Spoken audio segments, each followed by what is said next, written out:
The woman was brutally murdered. Only a freshly extinguished cigar was left at the scene. Then the man turned around and spotted the fleeing murderer. But after chasing after him, the man realized that the murderer was actually a strange giant. He was so quick that he could dodge bullets. His thick skin could withstand the rotating blades. He was so strong that he could lift the iron bell directly. However, the giant was too arrogant and underestimated his opponents. This led to him losing one of his arms. The angry giant threw the man off the rooftop. At the critical moment, the falling man took out a grappling gun and shot it through the giant's chest. The giant had no choice but to pull the man up forcefully, but he accidentally tripped and fell off the rooftop. Finally, he smashed into a puddle of minced meat. The man's name was Van Helsing. He was the most powerful demon hunter. In order to hunt down Dracula, the king of vampires, they came to the village near the castle, but the villagers surrounded them. The woman suspected that they were vampires. The man had no choice but to aim his bow at the woman, but his target was the banshee behind the woman. A big battle was inevitable. Just when Van Helsing was about to be caught up, he dipped his arrows in the holy water from the church. Finally, he successfully shot the banshee into ashes.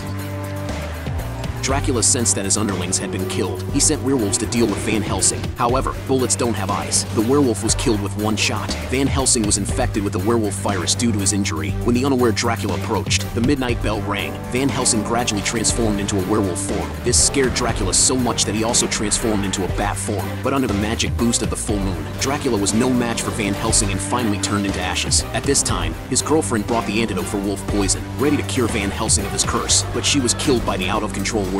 Fortunately, the antidote was successfully injected into Van Helsing. Van Helsing let out a howl of remorse. After burying his girlfriend's body, Van Helsing continued his journey of exorcising demons.